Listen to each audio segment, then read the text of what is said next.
Muraho neza.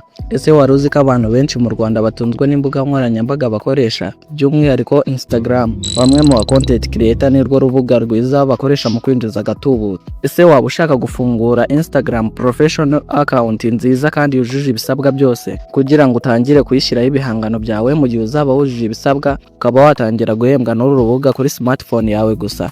Uhise wibaza ko Instagram idahemba mu Rwanda ndetse n'ibindi bihugu bimwe na bimwe byo muri Afurika. Gusa ntugire ikibazo, ndakwereka uko wafungura Instagram professional account muri location y'ibihugu byemerewe guhembwa na Instagram kuri views no gukora live. Ndetse nkwereka uko wahindura Instagram yawe iri personal ukayigira professional account. Ndetse nkwereke n'ibintu by'ingenzi abantu birengagiza gufungura kuri Instagram zabo kandi by'ingenzi bizafasha account yawe gukura vuba kuri Instagram. Iyi video igizwe n'ibice bibiri. Igice cya mbere turafungura Instagram account yacu. Igice cya kabiri turayihindura professional account ndetse nkubwire n'ibisabwa byose kugira ngo utangiye guhembwa na Instagram. N'abatindiye reka dutangire.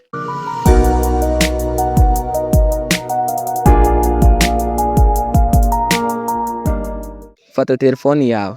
Ikintu cya mbere tugiye gukora ni ukudownloadinga application ya Instagram ku batayifite, ndetse turadownloadinga na VPN iradufasha kwikonekta mu bihugu bihabwa moniti. Urajya aho usanzwe udownloadingira application. Niba ufite telefoni ya Android urajya muri Play Store, wowe ukoresha iPhone urajya muri App Store. Numara kuyifungura urajya muri search, wandikamo Instagram, uhita ukora install, utegereze igere muri telefoni yawe. Urasabwa kudownloadinga Instagram ya nyayo imeze gutya, apana Instagram Lite. Ku bantu musanzwe mufite Instagram Lite imeze gutya, murasabwa kuyisiba ukadownloadinga iya original. Nusoza urahita downloadinga Secure VPN, nayo utegereze gato igere muri telefoni yawe. Ndagusaba kwitonda neza ukareba inzira tugiye kubikoramo kugira ngo utaza kwibeshya kuyifungura bikaba byatuma idafunguka neza kandi byoroshye kubyikorera. Niba wari usanzwe ufite application ya Instagram urayikandaho cyane, ujye kuri app info, utegerezeho gato uzamure ugere ahanditse open by default, uhite uwafunga kugira ngo dutangirire hamwe n'abantu bayidownloadinze bushya. Nusoza urafungura ya Secure VPN, ibyo bakuzanira byose urasabwa gukanda allow cyangwa se accept kugira ngo utangire kuyikoresha. Nuza urajya kuri Globe, uhita ukanda kuri France. Ngewe niho nikonekse mu gihugu cy'Ubufaransa kuko kiri mu bihembwa na Instagram. Nusoza urahita uva muri Secure VPN, uhite ujya muri Chrome cyangwa se indi browser iyo ari yo yose ukoresha. Nugeramo wandikemo ijambo instagram.com, uhita ukanda kuri iyo ya mbere. Urasabwa kubikora location ya telefoni yawe wayifunze kugira ngo bataza kubona ko uri mu gihugu kitemerewe monetize. Nubisoza uragera hameze gutya, urahita ukanda kuri login or sign up. Hano barahita bagusaba gukomeza na nimero ya telefoni kandi nta nimero yo mu Bufaransa dufite. Wowe urahitamo gukomeza na email. Nushyiramo nimero yawe yo mu Rwanda cyangwa iy'ikindi gihugu kitemerewe monetize ni akazi kawe. Urahita ushyiramo email yawe. Ikiza nuko washyiramo email nshya wafunguye kuri telefoni yawe, uhite ukanda next. Nusoza utegereze gato bakohereze kode kuri iyo email. Noneho nihaza akamesaje urajya kuri Gmail urebe ya kode, uyikorere copy, ugaruke muri Chrome ukore paste, ukande next, utegereze gato. Barahita bagusaba gukora password yawe ikomeye ariko ushobora kwibuka vuba. Mwibutse password igomba kuba igizwe n'amagambo, imibare n'ibimenyetso. Nk'urugero rebera kuri iyo iri kuri screen yawe. Nusoza urakanda next, utegereze gato. Barahita bagusaba igihe wavukiye, urahita ukanda hano ushyiremo umwaka, ukwezi n'itariki wavukiwe. Niba utujuje imyaka 18 urasabwa gushyiraho igihe cy'undi muntu wizera kandi ubona hafi yawe nk'ababyeyi bawe cyangwa abavandimwe bawe.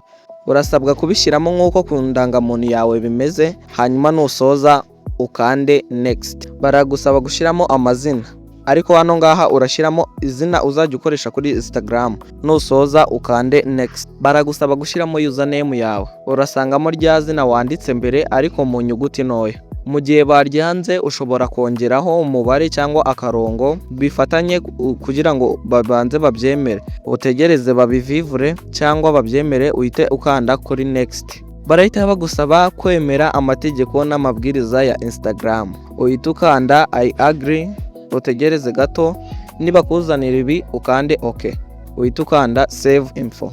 Baraguha urutonde rw'abantu ushobora gufolowinga kuri Instagram, nubishaka urafolowinga bake cyangwa ukande back bahite bakugeza hano. Urabona ko tumaze gufungura Instagram account yacu kandi mu buryo bworoshye. Icyo dusigaje no kuyihindura professional ku buryo dushobora gukoreraho amafaranga. Urahita ukanda kuri edit profile, ujye kuri change picture, uhitemo ifoto iranga account yawe, ukande save. Urahita uzamura gato ugeraho muri bio. Aha muri bio wandikamo icyo account yawe ikora mu magambo make. Nibaguha ibi ngibi urahita ukanda cancel, hanyuma nusoza urajya kuri gender uhitemo. Niba uri umuhungu cyangwa umugabo urashyira kuri male, niba uri umukobwa cyangwa umugore ushyire kuri female.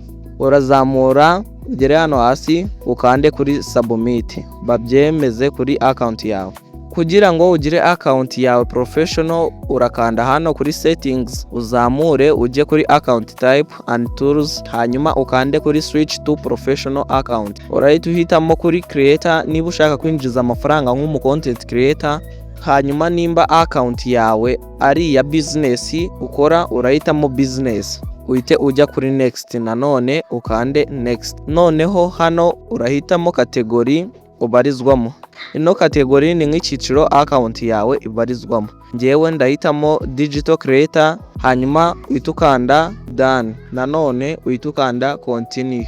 Ubu ngubu account yacu tumaze kuyihindura professional. Icyo bifasha account yawe, bigufasha kureba uko ibihangano byawe byarebwe, kureba analytics ndetse no accessinga izindi tools z'aba content creator kuri Instagram. Hano icyo uba usigaje ni ukuva muri Chrome, hanyuma ukajya muri application ya Instagram, ugakora login, ugashyiramo ya email na password wakoze, hanyuma ugatangira kubikoresha muri telefoni yawe. Nk'uko nabibasezeranyije, reka mbabwire ibisabwa byose kugira ngo utangire guhembwa na Instagram. Ibisabwa kugira ngo uhembwe na Instagram ni ukuba ufite content nziza kandi ugasabwa guhozaho nyine upostinga buri gihe. Ikindi usabwa ni ukuba ufite abafollowers nibura guhera ku 1,000 nibwo ukora live ugahembwa. Iyo wagejeje ku 10,000 by'abafollowers kuzamura, utangira guhemberwa views wagize ku reels cyangwa se video washyize kuri Instagram. Ikindi gisabwa kugira ngo uhembwe na Instagram ni ukuba ufite likes ndetse n'ama-comment, kubahiriza amategeko ya Instagram ndetse no kuba uri mu bihugu bishyigikiye monetize cyangwa se muri eligible country nk'uko tumaze kubikora. Ibihugu bimwe na bimwe byemerewe guhembwa na Instagram muri Afurika harimo South Africa cyangwa se Afurika y'Epfo, Nigeria, Kenya na Misiri. Ibindi bitari byo muri Afurika byemerewe guhembwa na Instagram harimo USA cyangwa se Leta Zunze Ubumwe za Amerika, Ubwongereza, Canada, Australia, Ubudage ndetse no Bufaransa. Niba ukeneye kumenya byinshi kuri Instagram, andika muri comment tuzabigarukeho, kandi ntiwibagirwe kudufollowinga kuri Instagram ni Optic VFX, ndetse link yayo urayisanga muri description. Nizere ko ino video yagufashije. Niba wayishimiye yisangiza abandi ubona yagira akamaro. Kandi niba ufite ikibazo, igitekerezo cyangwa inyunganizi, bishyiraho hasi muri comment, ndahari ndagufasha. Ukeneye ko nagufungura Instagram professional dashboard account yujuje ibisabwa byose, bufasha bw'umwihariko cyangwa ushaka ko dukorana, nyandikira kuri WhatsApp kuri iyi nimero ubona kuri screen yawe. Niba wishimiye ibyo dukora, kanda like. Ntiwibagirwe no gukanda subscribe kugira ngo ujye ubona ibintu bigezweho kuri AI na telefone, gutunganya ibihangano byo ku mbuga nkoranyambaga n'ibindi. Njye mwari muri kumwe, nyita Optic. Dusubire mu yindi video ikurikira. Hasta luego.